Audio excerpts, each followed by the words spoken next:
አለመኖር ክፍል 11 ልብ አንጠልጣይ እውነተኛ ታሪክ። ደራሲ ፊደል፣ ተራኪ ሶፊያ ይሱፍ። ይህንና መሰል የፍቅር ታሪኮችን ለማግኘት ቻናላችንን ሰብስክራይብ ያደርጉ። መልካም ቆይታ። ሁሉም መለፍለፍ ጀመሩ። ወንድሜ እልኸኛ ስለሆነ እንደሚማታም ስለማውቅ ወደሱ ዞሬ ወንድሜ በሞገስ ይሞት አንተ ተረጋጋ ብዬው ወደ እነሱ ዞርኩኝና ጮኸው ሲጨርሱ በተረጋጋ አነጋገር ስለምን ልጅ ነው የምታወራው አልኩት። መጮሁን ሊቀጥል ሲል ቀድሜው በጣም በቁጣ ይዛኔ የኔ ልጅ አይደለም ስትል አልነበር እንዴ? እዚህ ለምን እሰቃያለሁ? ለምን ህይወት እንድኖር አትፈቅድልኝም? ለምን ህይወቴን ታበላሸዋለህ? አንተ እንደ አባት ለመሆን ገና ነህ። እሺ አልኩት። ምንድን ነው የምታወራው አንቺ? ልጄ ልጅህ አይደለም ልትያስበሽ ነው አለ በቁጣ። እኔም ስሜታዊ ሆኜ ስለነበር እኔ አንተን አይደለሁም እሺ፣ በየቦታው አልከሰከስም። ልጅህ አይደለም ልልህ አይደለም ልልህም አልችልም። አንተ አይደለም አልክ እንጂ እኔ እንኳ አላልኩም። ወንድሞቹ አንድም ጣልቃ አልገቡም። በዝምታ ሲያዳምጡ ቆዩና የወንድማቸውን ጥፋት አውቀው መሰለኝ ወደ ውስጥ ተመልክተው ወደ ቤትህ በሰላም ተመለስ እባክህ አለ አንዱ ወንድሜ ላይ እያፈጠጠ። አለሜ እባክሽ ፍቀጅልኝና አንዴ ልበላቸው እህቴ አለኝ ቀስ ብሎ። ወንድሜን እንደምንም ለማሳመን ሞከርኩ። ውሻ በሰፈሩ ይጮሃል። የሞገሴ ኃይለኝነትን አውቃለሁ። ይሄ ደግሞ የእሱ ግዛት አይደለም። ከኛ ይልቅ እነሱ ተደማጭ ናቸው። የሆነ ቀን አብረን እንሆናለን። አሁን የምታስብልኝ ከሆነ ከዚህ ሂድ አልኩት። እንደሚወደኝ ለማሳወቅ ይሆን ባላውቅም ሁለቴ ሳያስብ ግንባሬን ስሞኝ ከአካባቢው ተሰወረ። ወንድሞቹን ሄዱ። በላይ እናትየውና ቡርቴ ቀረን። ገብቼ አልጋው ላይ ቁጭ አልኩኝ። ፈጣሪ እሷን ባይልክልኝ እኮ ልጄን ልሰርቅ ነበር አይደለ አለችኝ። ከት ብዬ ሳኩኝ። የደስታ ባይሆንም ረጅም ሳቅ ሳኩኝ። ልጄ? የማን ልጅ? አርግዤ አምጬ የወለድኳት ልጅ ልጄ? አይሆንማ፣ ሊሆን አይችልም። ልጄን አሳልፌ አልሰጥሽም አልኳት።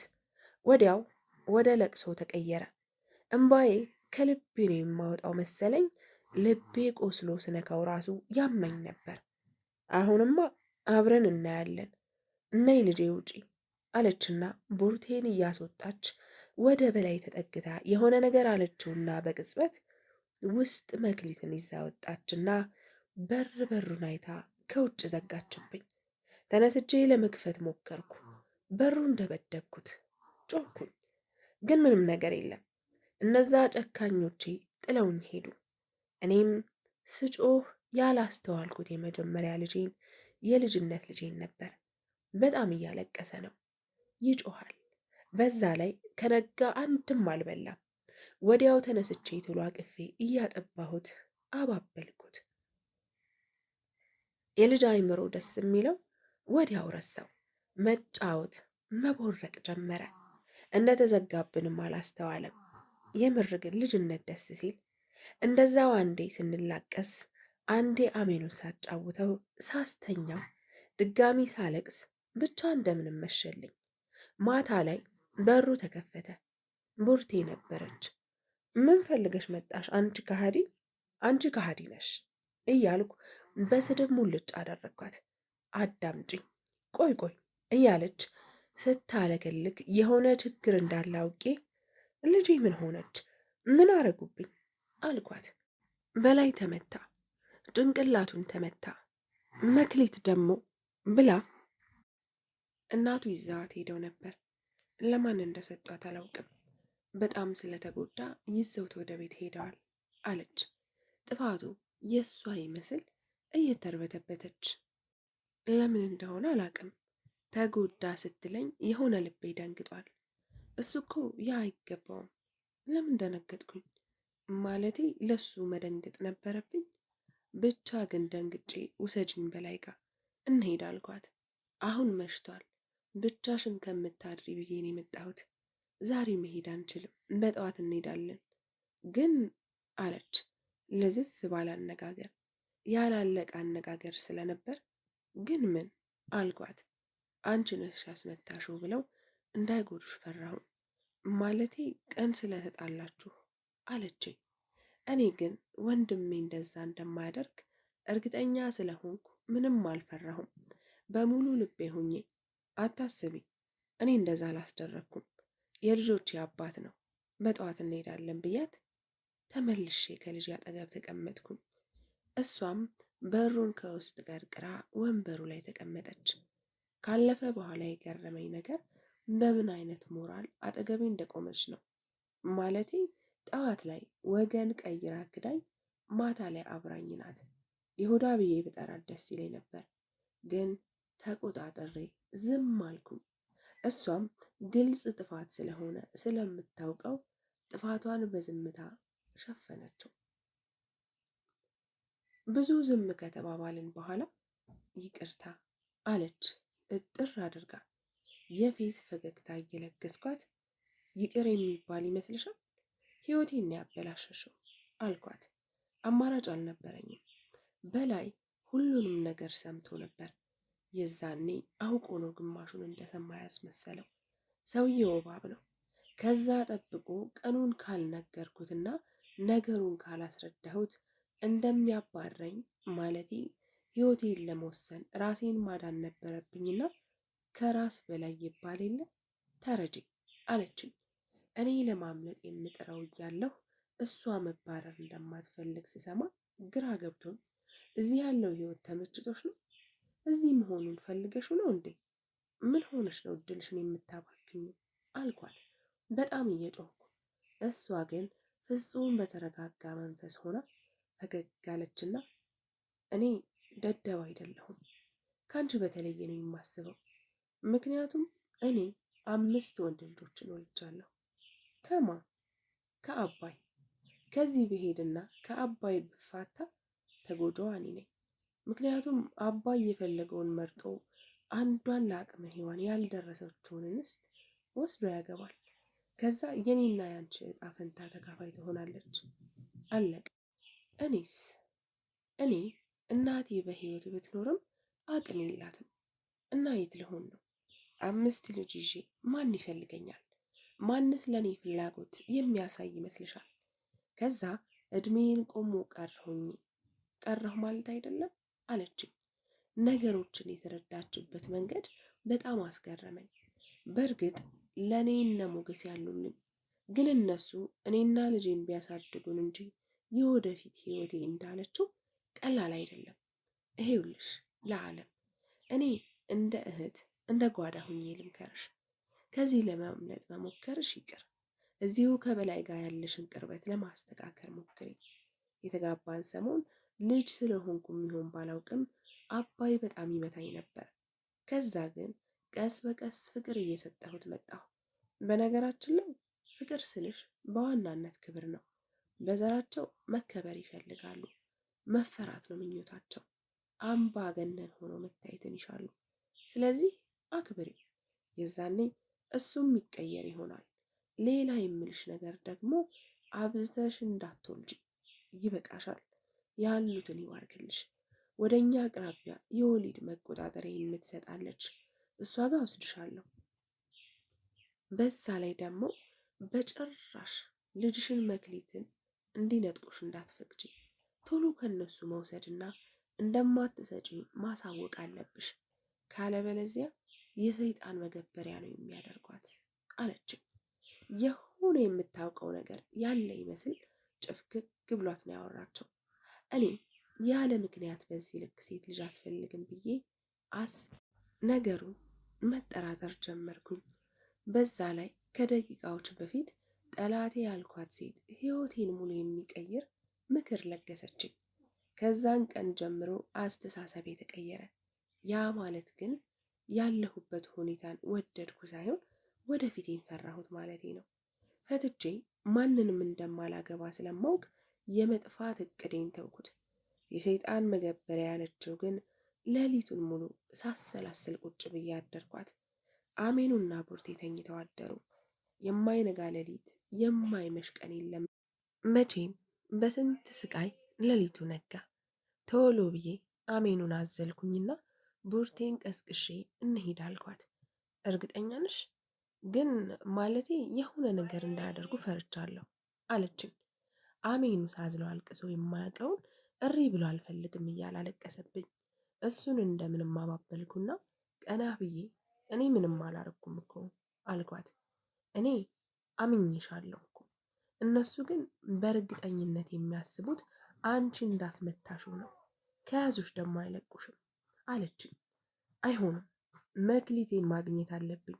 ልጄ ናፍቃኛለች፣ ጠረኗ ናፍቆኛል አልኳትና እምባዬን እየጠራረኩ በደንብ አይቼ ሳልጠግባት ነው ልጄን የነጠቁኝ። ከዛ አብረን ከቤት ወጣን።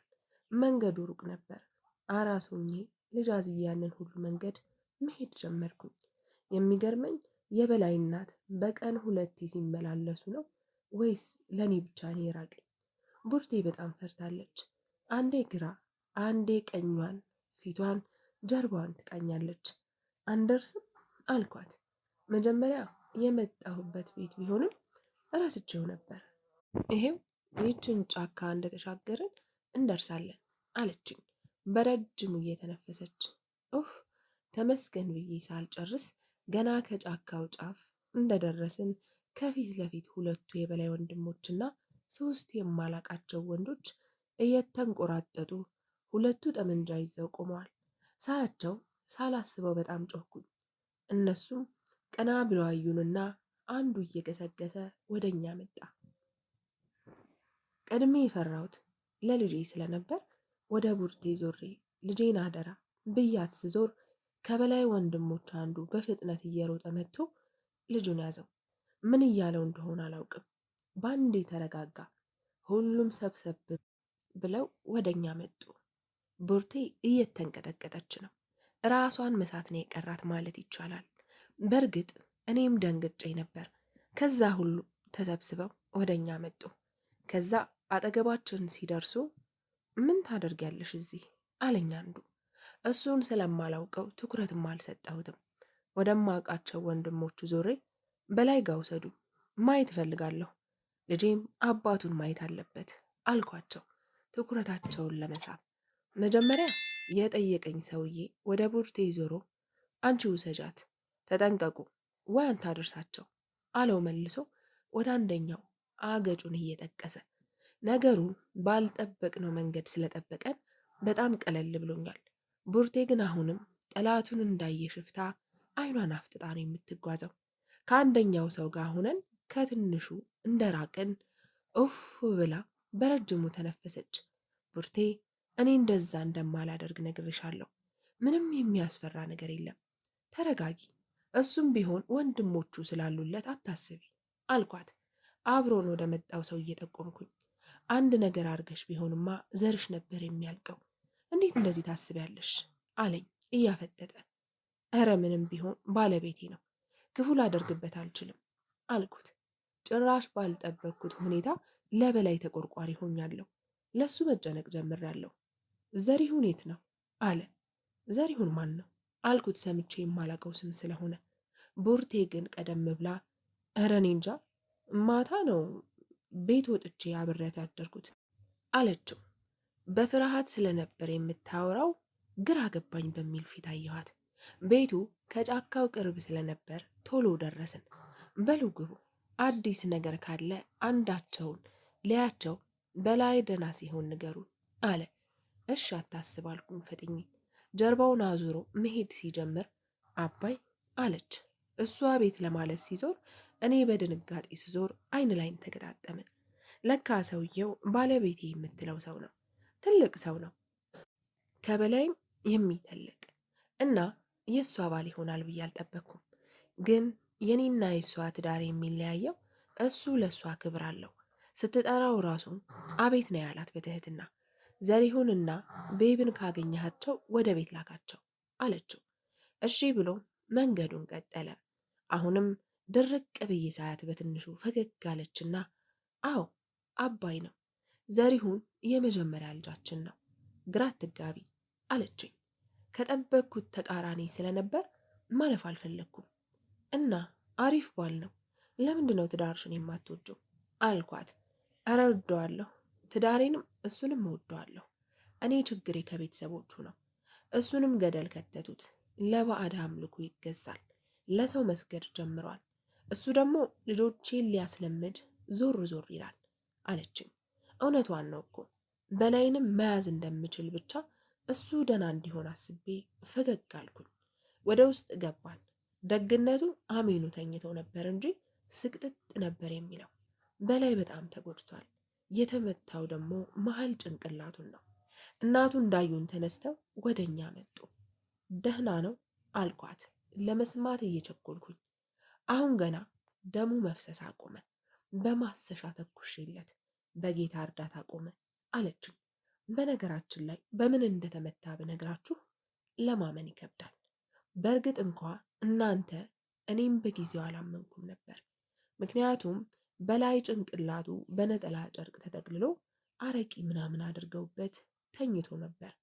ግን በሕይወት አለ። የተመታው በመጥረቢያ ነው። ምን አይነት ጭካኔ እንደሆነ አላውቅም። ፈጣሪ እንደኛ አይደለም። በእሱ ፍቃድ እንጂ በምንም ተአምር ጭንቅላቱ ተመቶ አይድንም ነበር። ወደ ውስጥ አለመግባቱም የፈጣሪ ተአምር ነው። ብቻ ሁሉም ነገር ይገርማል ብዬ በጥያቄ አጣደፍኳቸው። ማን ነው እንደዚህ የመታው? እንዴት በሱ ይመታዋል? እያልኩኝ ድጋሚ ጠየቅኳቸው። ጠላቶቹ ናቸው። ከታላቅ ወንድሙ ጋር ቢጣሉ በላይን ካልገደልኩ ብለው እንዲህ አደረጉብኝ ልጄ አለች እያለቀሰች።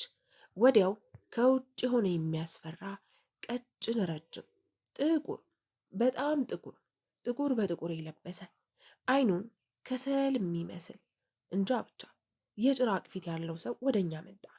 እኔ ደንግጬ ወደ ቡርቴ ስጠጋ የበላይ እናት ሮጣ እግሩ ስር ወደቀች። በፈጣሪ ስም ሰው እንዴት ለሰይጣን ይሰግዳል?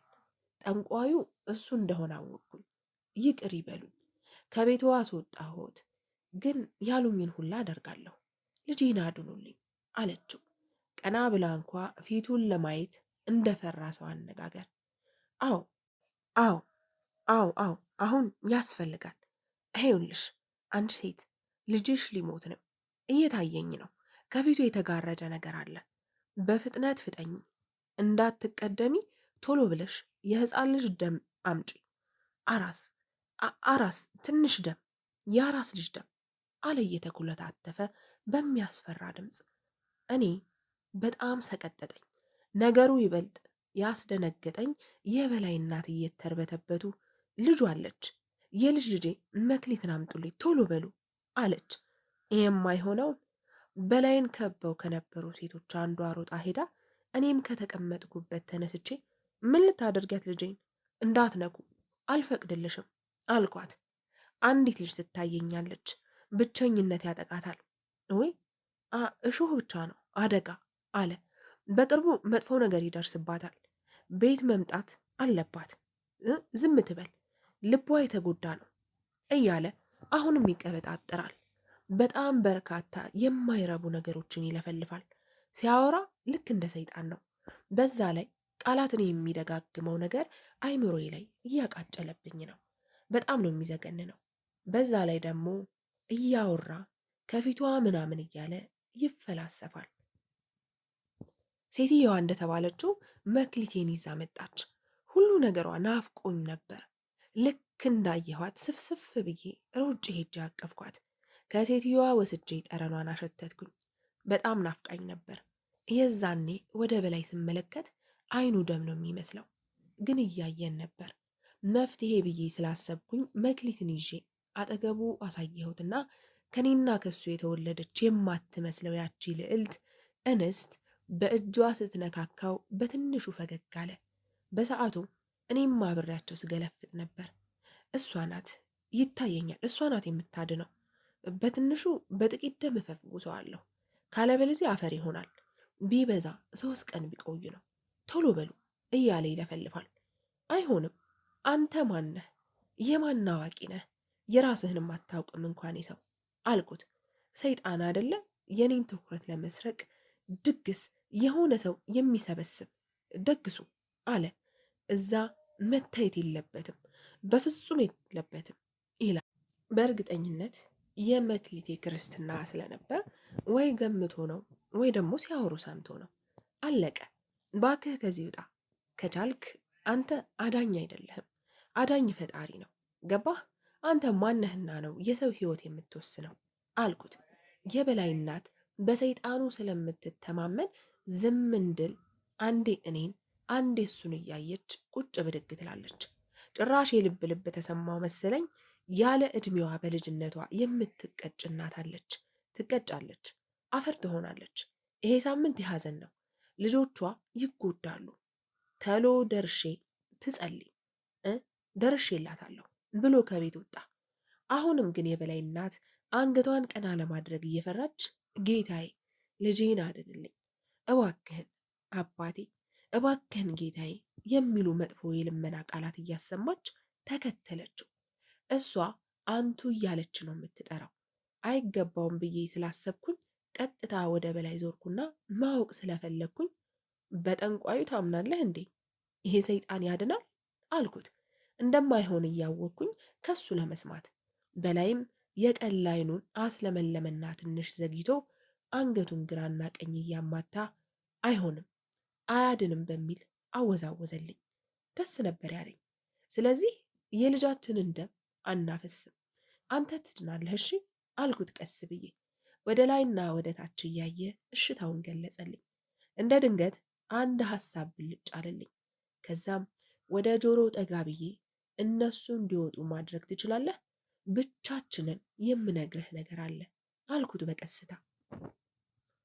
እስካሁን ቃል ያለወጣው በላይ ቀና ብሎ አጠገቡ ያለችውን አዳምጪ አላት። አውራ ቃል አወጣ እኮ አለች እየጮኸች ለሁሉም እየተናገረች።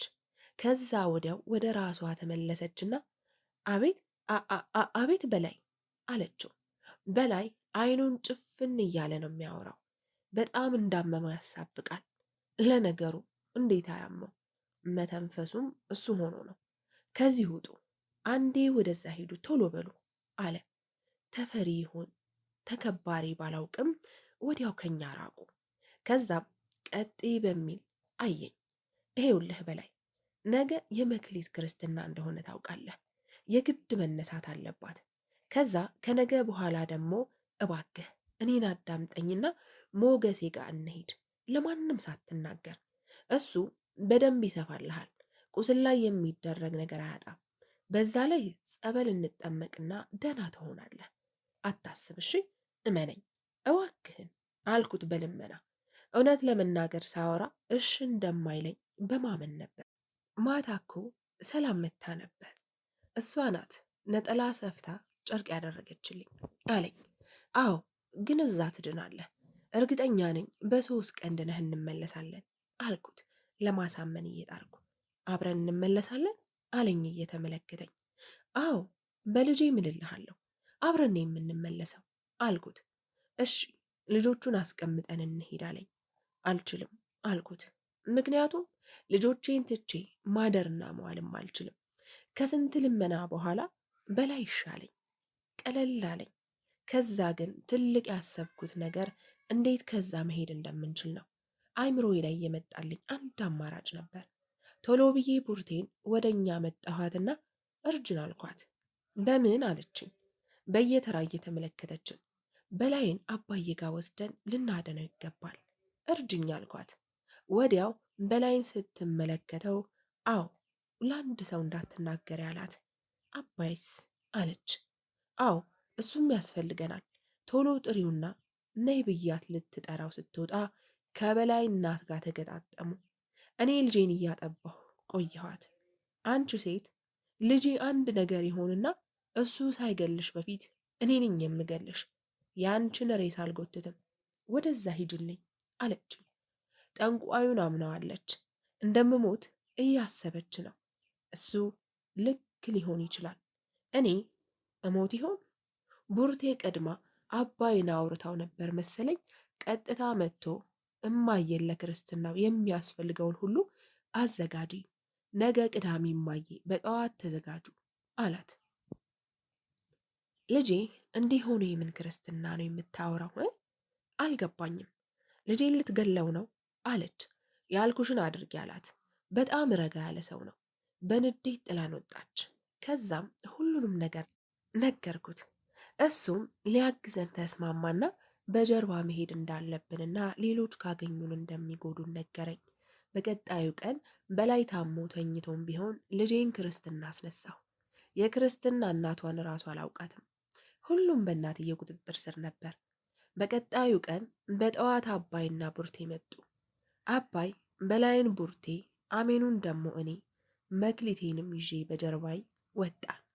የሚያስፈራ ጫካ ነበር፣ ግን አባይን አምኜው ስለነበር ምንም ሳልል ተከተልኩት። ክፍል 12 ይቀጥላል።